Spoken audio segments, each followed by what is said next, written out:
माता की जय। भारत माता की जय। भारत माता की जय। वंदे वंदे। আজি ভাৰতীয় জনতা পাৰ্টিৰ মাজুলী জিলাৰ কাৰ্যালয়ত সংবিধান হত্যা দিৱস উপলক্ষে আয়োজন কৰা এই কলা দিৱসৰ কাৰ্যসূচীত সভাপতিত্ব কৰা ভাৰতীয় জনতা পাৰ্টিৰ মাজুলী জিলাৰ মাননীয় সভাপতি শ্ৰদ্ধাৰ দীপক গোস্বামী ডাঙৰীয়া, আমাৰ মাজত উপস্থিত ভাৰতীয় জনতা পাৰ্টিৰ অসম প্ৰদেশৰ নৱনিযুক্ত সম্পাদক বিতুপন দলে ডাঙৰীয়া, মাজুলী বিধানসভা সমষ্টিৰ জনপ্ৰিয় বিধায়ক আপোনাৰ সকলোৰে মৰমৰ শ্ৰদ্ধাৰ ভুৱন গাম ডাঙৰীয়া, ভাৰতীয় জনতা পাৰ্টিৰ মাজুলী জিলাৰ প্ৰাক্তন সভাপতি আমাৰ সকলোৰে শ্ৰদ্ধাৰ প্ৰমোদ বৰা ডাঙৰীয়া, ভাৰতীয় জনতা পাৰ্টিৰ মাজুলী জিলাৰ প্ৰাক্তন সভাপতি বীৰেন শইকীয়া ডাঙৰীয়া, আজি আমাৰ মাজত উপস্থিত বিশিষ্ট সমাজ সেৱক কমল গোস্বামী ডাঙৰীয়া, ৰেণুমালা দত্ত ডাঙৰীয়ানী, অৱসৰপ্ৰাপ্ত অধ্যাপক জিতেন ডেকা ডাঙৰীয়া, বিশিষ্ট সমাজকৰ্মী জয়ন্ত নেওগ ডাঙৰীয়া আৰু আমাৰ মাজত আহি উপস্থিত হোৱা আমাৰ সকলোৰে শ্ৰদ্ধাৰ শ্ৰী শ্ৰী নতুন কমলাবাৰী সত্ৰৰ আমাৰ সকলোৰে পূজ্য প্ৰভাত বুঢ়াভকত ডাঙৰীয়া, উপস্থিত জিলাৰ উপসভাপতি সাধাৰণ সম্পাদক তথা বিভিন্ন দায়িত্বত কাৰ্যনিৰ্বাহ কৰা সন্মানীয় কাৰ্যকৰ্তা বন্ধুসকল, দলৰ বিভিন্ন পৰ্যায়ত বিভিন্ন দায়িত্বত কাৰ্যনিৰ্বাহ কৰা সন্মানীয় কাৰ্যকৰ্তা বন্ধুসকল, উপস্থিত শ্ৰদ্ধাভাজন ৰাইজ, জয় জয়তে মই আপোনালোক সকলোকে আন্তৰিক শ্ৰদ্ধাৰ নমস্কাৰ জনাইছো। আজি আপোনালোকে বহু সময়ৰ পৰা বহি আছে, ইয়াৰ আগতে এখন সভা অনুষ্ঠিত কৰিলো, মই বহি থাকোঁতে ভুৱন গাম ডাঙৰীয়াই দুবাৰ ভাষণ দিলে, গতিকে হয়তো আপোনালোকৰ আমনিও লাগিব, মই বৰ বেছি দীঘলীয়াকৈ ভাষণ দিলো, কিন্তু আমি ভাৰতীয় জনতা পাৰ্টীয়ে সমগ্ৰ ভাৰতবৰ্ষত আজিৰ দিনটোক আমি কলা দিৱস হিচাপে লৈ এই কাৰ্যসূচী আয়োজন কৰা হৈছে। 1975 চনৰ 25 জুনৰ তাৰিখটো বহুতৰ মনত আছে। আজি আমাৰ মাজত উপস্থিত থকা আমাৰ প্ৰমোদ বৰা ডাঙৰীয়া, জিতেন ডেকা ডাঙৰীয়া, বা আজি আমাৰ কমল গোস্বামী ডাঙৰীয়া বা ৰেণুমালা দত্ত ডাঙৰীয়ানী, আমাৰ প্ৰভাত বুঢ়াভকত ডাঙৰীয়া, তেখেতসকলৰ মনত আছে, কিন্তু আমি ইয়াত উপস্থিত থকা বহুতৰ মনত নাই, কাৰণ আমি তেতিয়া জন্মই হোৱা নাই। গতিকে আমি অলপ জানিব লাগিব। এতিয়া আপোনালোকৰ বহুতৰে মনত প্ৰশ্ন হৈছে কলা দিৱস বুলি কিয় কোৱা হৈছে, আৰু কলা দিৱসৰ লগত মই আকৌ কলো যে সংবিধান হত্যাৰ দিৱস। সংবিধান কোনে হত্যা কৰিছে? কংগ্ৰেছ। কেনেকৈ হত্যা কৰিছিল? ভাৰতবৰ্ষৰ জনসাধাৰণৰ, ভাৰতবৰ্ষৰ প্ৰগতিকামী জনতাৰ ইচ্ছাৰ বিপৰীতে গৈ ভাৰতবৰ্ষৰ সংবিধানখনক সম্পূৰ্ণৰূপে নস্যাৎ কৰি আমাৰ দেশত থকা আইনী ব্যৱস্থাটো সম্পূৰ্ণৰূপে তেখেতসকলে নস্যাৎ কৰি নীতি বহিৰ্ভূতভাৱে তেখেতসকলে ভাৰতবৰ্ষত জৰুৰীকালীন অৱস্থা ঘোষণা কৰিছে। ভুৱন গাম ডাঙৰীয়াই ক'লে আপোনালোকৰ যে জৰুৰীকালীন অৱস্থাটো ঘোষণা কৰাৰ আগত প্ৰধানমন্ত্ৰী ডাঙৰীয়ানীয়ে কেন্দ্ৰীয় কেবিনেটত এটা অনুমোদন ল'ব লাগিছিল, কিন্তু তেখেতে কেন্দ্ৰীয় কেবিনেটৰ অনুমোদন লোৱা নাছিল। কেন্দ্ৰীয় কেবিনেটৰ অনুমোদন নোলোৱাকৈ ৰাষ্ট্ৰপতি তেখেতসকলে মাজনিশা উঠাই জোৰ জবৰদস্তি এই জৰুৰীকালীন অৱস্থাটো স্বাক্ষৰ কৰাইছিল। পিছদিনাখন কেবিনেট পাতি সেইটো এপ্ৰুভেল লৈছিল। আৰু এতিয়া আকৌ কংগ্ৰেছৰ নেতাসকলে হাতত এখন সংবিধান লৈ দেখিছে নাই? কংগ্ৰেছৰ নেতাসকলে এতিয়া হাতত এখন সৰু এখন মানে পকেট সংবিধান লৈ আৰু তেওঁলোকে ক'ব বিচাৰে যে ভাৰতীয় জনতা পাৰ্টীৰ নেতৃত্বতহে বোলে এতিয়া ভাৰতবৰ্ষৰ সংবিধানখন সংশোধন হৈছে তেওঁলোকে কয়। কিন্তু যিটো সময়ত জৰুৰীকালীন অৱস্থা ঘোষণা কৰা হৈছিল এই কথাখিনি আমাৰ ভাৰতীয় জনতা পাৰ্টীৰ কাৰ্যকৰ্তাসকলে আমাৰ নতুন প্ৰজন্মৰ ৰাইজসকলে খুব এইটো জানিব লাগিব। ইয়াৰ অন্তৰালত আছিল কি? ইন্দিৰা গান্ধী সেই সময়ত দেশৰ প্ৰধানমন্ত্ৰী আছিল। তেখেতে এটা নিৰ্বাচনত ৰাজনাৰায়ণৰ বিৰুদ্ধে প্ৰতিদ্বন্দ্বিতা কৰিছিল আৰু এই নিৰ্বাচনটোক অবৈধ বুলি এলাহাবাদ উচ্চ ন্যায়ালয়ে এটা ৰায় দিছিল। কি কাৰণে এইটো ৰায় দিছিল? সেই সময়ৰ যিজন প্ৰতিদ্বন্দ্বী ৰাজনাৰায়ণে আদালতত এই বুলি অভিযোগ দাখিল কৰিছিল যে প্ৰধানমন্ত্ৰী ডাঙৰীয়ানীয়ে নিৰ্বাচনটো খেলিবলৈ যাওঁতে চৰকাৰী মেচিনাৰী ব্যৱহাৰ কৰিছে। নিৰ্বাচনলৈ যাওঁতে চৰকাৰী মেচিনাৰী ব্যৱহাৰ কৰিছে, চৰকাৰী হেলিকপ্টাৰ ব্যৱহাৰ কৰিছে, চৰকাৰী বিমান ব্যৱহাৰ কৰিছে, গাড়ী ব্যৱহাৰ কৰিছে ইত্যাদি ইত্যাদি। তেখেতসকলে গেষ্ট হাউচ ব্যৱহাৰ কৰিছে এই ধৰণৰ। গতিকে ক্ষমতাৰ অপপ্ৰয়োগ কৰি তেখেতে নিৰ্বাচনটো জিকিছিল আৰু এইটো তেখেতে সেই সময়ত নিজৰ ক্ষমতাটো বৰ্তাই ৰাখিবৰ কাৰণে তেখেত যাতে ক্ষমতাৰ পৰা যাতে অপসাৰিত হ'ব লগা নহয় তাৰ কাৰণে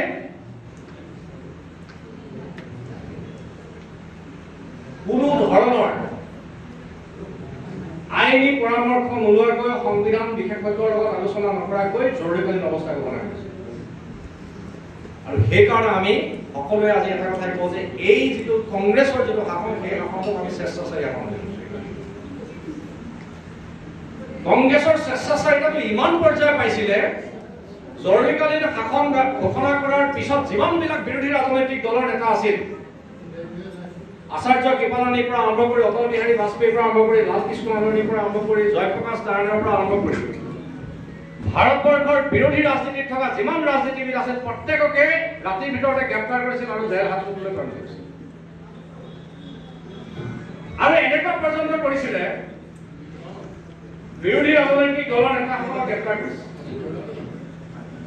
এই যিটো আমাৰ তিহাৰ জেলৰ কেপাচিটি আছিলে মাত্ৰ 3.5, তাতে 750 মান মানুহ পায়। আৰু তাত থকা কয়দীবিলাকক ক'লে হ'লে যিবিলাক মানসিক চিকিৎসালয় আছে, মানসিক চিকিৎসালয়বিলাকতো জেলৰ নিচিনা, সেইটো তাত লকাৰ থাকে, লকআপ থাকে, তালৈ পঠাই দিছে। আৰু সেই সময়ত অত্যাচাৰটো ইমান পৰ্যায় পাইছিলগৈ যদি কোনোবা এজনক বন্দী কৰিছে, বন্দী প্ৰত্যক্ষীকৰণ। সাধাৰণতে কি হয়, জেললৈ কোনোবা এজন মানুহ গ'লে মানে ঘৰৰ মানুহে গৈ সাক্ষাৎ কৰিব পাৰে, দেখা কৰিব পাৰে। সেই সুবিধাটোৰ পৰা বঞ্চিত কৰা হৈছে। কংগ্ৰেছৰ সেই সময়ত ক্ষমতা এনেকুৱা ধৰণে মূৰত ধৰিছিল যে তেখেতসকলে বিভিন্ন ধৰণৰ যিবিলাক আইন আছিলে, বিভিন্ন ধৰণৰ যিবিলাক আপোনাৰ কলা আইন আছিল, এই কলা আইনবিলাক তেওঁলোকে প্ৰয়োগ কৰিছিল। মিছাৰ দৰে আইনবিলাক প্ৰয়োগ কৰিছিল তেখেতসকলে। বিভিন্ন ধৰণৰ ধাৰা প্ৰয়োগ কৰি আমাৰ বিৰোধী দলত থকা যিসকল নেতা তেখেতসকলক গ্ৰেপ্তাৰ কৰাই নহয়, তেওঁলোকৰ পৰিয়ালবিলাককো শাস্তি কৰিছিল। আনকি এনেকুৱা হৈছিলে যে ষ্টেটছমেন আৰু টাইমছ অফ ইণ্ডিয়া কাকতৰ সেইদিনাখন মানে ৭৫ চনৰ ২৫ জুনত তেওঁলোকে এমাৰ্জেঞ্চি ঘোষণা কৰিছে, ৰাতি ২টা বজাতকৈ ইলেক্ট্ৰিচিটি কাটি দিলে যাতে তেওঁলোকে নেক্সট ডে পেপাৰ প্ৰিণ্ট কৰিব নোৱাৰে। পিছত যদি পেপাৰ প্ৰিণ্ট কৰিছেও তেওঁলোকে মানে বাতৰি কাকতৰ ওপৰত চেঞ্চৰশ্বিপ বহাই দিলে। কোনোবা সংবাদদাতাই যদি বাতৰি প্ৰেৰণ কৰিছে প্ৰথমতে তেওঁলোকৰ অফিচাৰে চাব, অফিচাৰে চাই যদি দেখে যে এইটো এই বাতৰিটো কংগ্ৰেছৰ বিৰুদ্ধে লিখা বাতৰি নহয়, তেতিয়াহে বাতৰি কাকতত প্ৰকাশ কৰিব দিছে, চেঞ্চৰশ্বিপ। আৰু তেওঁলোকৰ অত্যাচাৰটো ইমান পৰ্যায়ত পাইছিলগৈ যে সম্পাদকীয় পৃষ্ঠাবিলাক সেই সময়ত খোলা কৰি ৰাখিবলৈ বাধ্য হৈছিল আমাৰ বিশেষকৈ সংবাদ মাধ্যম। প্ৰেছ ট্ৰাষ্ট অফ ইণ্ডিয়া ভংগ কৰি দিয়া হৈছিল, প্ৰেছ কাউন্সিল অফ ইণ্ডিয়া ভংগ কৰি দিয়া হৈছিল। আৰু তেতিয়া যেনিবা আজিৰ নিচিনা আমাৰ সংবাদ মাধ্যম, বিশেষকৈ ইলেক্ট্ৰনিক মাধ্যম তেতিয়া নাছিল, দূৰদৰ্শন আছিল আৰু ৰেডিঅ' আছিল। ব্যক্তিগত খণ্ডত তেনেকুৱা ধৰণৰ সংবাদ মাধ্যম নাছিল, থকা হাতে সেইবিলাকতো তলা লগালে তাতো কৰিছিল। কংগ্ৰেছৰ বিৰুদ্ধে যদি কোনোবাই বক্তব্য ৰাখিছে, কোনোবা কবি, কোনোবা সাহিত্যিক, তেওঁলোকৰ কথিকা, তেওঁলোকৰ কবিতা এইবিলাক ৰেডিঅ' টিভিত প্ৰকাশন বন্ধ কৰিছে। কোনোবাই যদি কংগ্ৰেছৰ অপশাসনৰ কথা বতৰাবিলাক লৈ যদি কোনোবাই এখন চিনেমা প্ৰস্তুত কৰিছে, চিনেমা এখন যদি বনাইছে, সেই চিনেমাখনো হলত চলিবলৈ দিয়া নাছিল। চিনেমা এখন বনাবলৈ যোৱাৰ আগতে স্ক্ৰিপ্টখন এই কংগ্ৰেছৰ যিসকল তেখেতসকলৰ আমোলা আছে তেওঁলোকে পৰীক্ষা কৰিছে। আনকি আমি জানো কিশোৰ কুমাৰ এজন ভাল গায়ক, কিশোৰ কুমাৰৰ গান আমি আজিও এবাৰ এজন গায়ক। কিশোৰ কুমাৰ ডাঙৰীয়াই সেই সময়ত কংগ্ৰেছৰ সপক্ষে কংগ্ৰেছৰ সভাত গান গাবলৈ অস্বীকাৰ কৰাৰ কাৰণে কিশোৰ কুমাৰৰ গান ৰেডিঅ' আৰু টিভিত বন্ধ কৰি দিছে। সেই সময়ত কংগ্ৰেছ নেত্ৰী সোনিয়া গান্ধী, ইন্দিৰা গান্ধীৰ পুত্ৰ সঞ্জয় গান্ধী ইমান অত্যাচাৰী হৈ উঠিছিল যে দিল্লীৰ আশে পাশে যিমান ঝুগি ঝুপৰি আছে, যিমান স্লাম এৰিয়া আছে, দুখীয়া মানুহবিলাক সাধাৰণতে ঝুপৰিত বসবাস কৰে, সেই আটাইবিলাক ঝুপৰি ভাঙি দিয়া হৈছে আৰু 1,20,00,000 মানুহক বন্ধ্যাকৰণ কৰা হৈছিল পুৰুষক। আৰু যদি কোনোবাই বন্ধ্যাকৰণ কৰিবলৈ যদি অস্বীকাৰ কৰিছিল, পুলিচ লগাই ধৰি আনি বন্ধ্যাকৰণ কৰাইছিল জোৰ জবৰদস্তি। আনকি বিহাৰৰ এজন 17 বছৰীয়া বৃদ্ধকো এই কামত লিপ্ত কৰিবৰ কাৰণে বাধ্য কৰিছিল। গতিকে কংগ্ৰেছৰ সেই অত্যাচাৰখিনি, সেই অপশাসনখিনি আজিৰ দিনটোত আমি এই কাৰণে কৰিব লাগিব।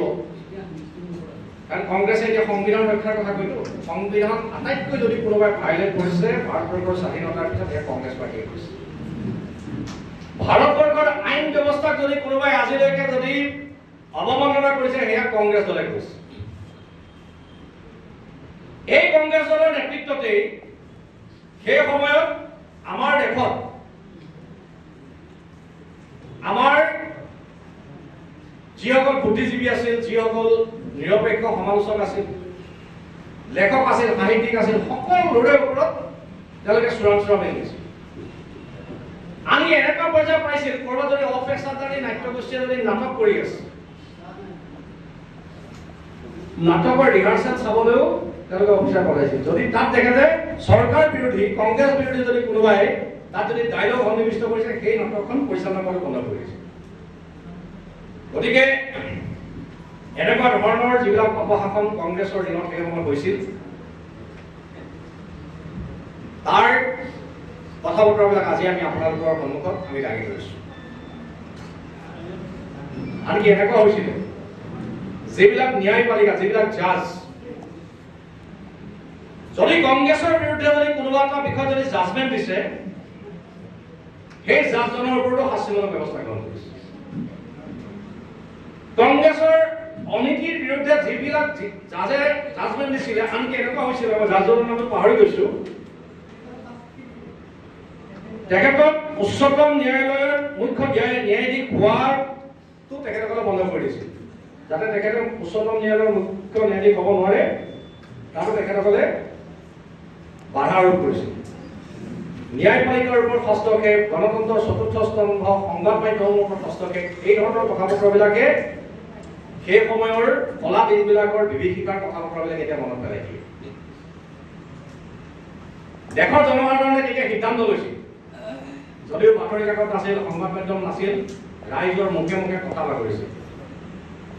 ৰাইজে দেখিছিল যে বিৰোধী দলৰ নেতাবিলাক, আজি সেই সময়ৰ মোৰাৰজী দেশাই, অটল বিহাৰী বাজপেয়ী, জয়প্ৰকাশ নাৰায়ণ, জৰ্জ ফাৰ্ণাণ্ডেজ, আমাৰ প্ৰতিৰক্ষা মন্ত্ৰী ৰাজনাথ সিং, আমাৰ অসমতো আছিল কেইবাজন, অসমৰ বহুকেইজন ব্যক্তি, মই নামবিলাক সকলো নাম মনত ৰখাটো মোৰ মানে সম্ভৱ নহয় কাৰণে মই নামবিলাক লিখি ৰাখিছো।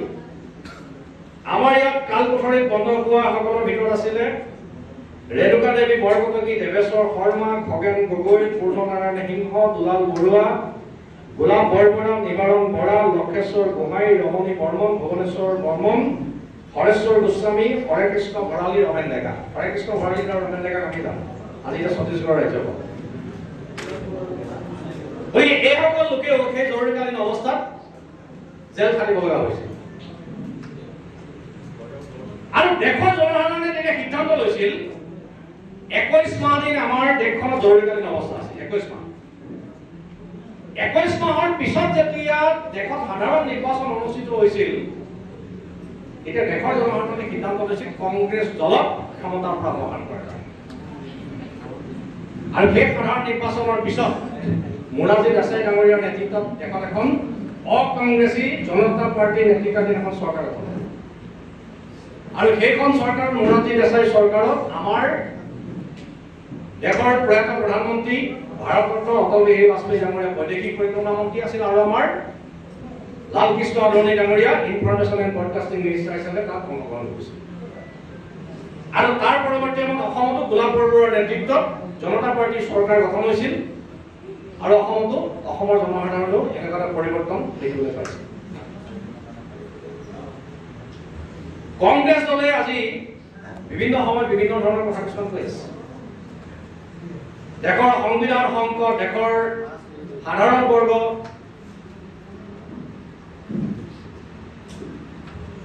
সাধাৰণ আমাৰ যিখিনি মানুহ, এই মানুহখিনিৰ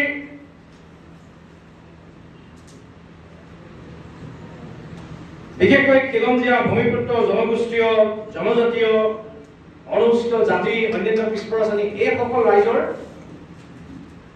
অধিকাৰবিলাক হৰণ হৈছে বুলি অপপ্ৰচাৰ চলাই আছে। কংগ্ৰেছে মিছা প্ৰচাৰ কেতিয়াও কৰিছিল, বিভিন্ন ধৰণৰ অপপ্ৰচাৰ সেই সময়ত কৰিছিল, আৰু একেধৰণৰ অপপ্ৰচাৰ এতিয়াও কৰি আছে। 2024 চনৰ লোকসভাৰ সাধাৰণ নিৰ্বাচনৰ আগত সংবিধানখন জোকাৰি কংগ্ৰেছ দলৰ যুৱ নেতা বুলি কয়, কিন্তু বয়স হৈছে 55 বছৰ। মাকে কয় যে মোৰ ল'ৰাটো এতিয়া মেচিয়ৰ হৈছে। বিৰোধী দলৰ দলপতি ৰাহুল গান্ধীৰ কথা কৈছো, এতিয়া মেচিয়ৰ হৈছে বুলি কৈ আছে। সংবিধানখন জোকাৰি কি কৈছে, ভাৰতবৰ্ষৰ সংবিধান সংকটাপন্ন হৈছে মোদীৰ নেতৃত্বত। এইটোৱেই শেষ গণতান্ত্ৰিক নিৰ্বাচন, ইয়াৰ পিছত আৰু ইলেকশ্যন নহয়। আমাৰ দেশৰ সংবিধান বদলি হৈ যাব, আমাৰ দেশৰ আৰক্ষণ শেষ হৈ যাব। আৰক্ষণ মানে আমাৰ অনুসূচিত জাতি, জনজাতি, অন্যান্য পিছপৰা শ্ৰেণীৰ কাৰণে যিবিলাক সংৰক্ষণ আছে উঠি যাব বুলি প্ৰচাৰ কৰিছিল। মাজুলীত আহি প্ৰচাৰ কৰিছিল।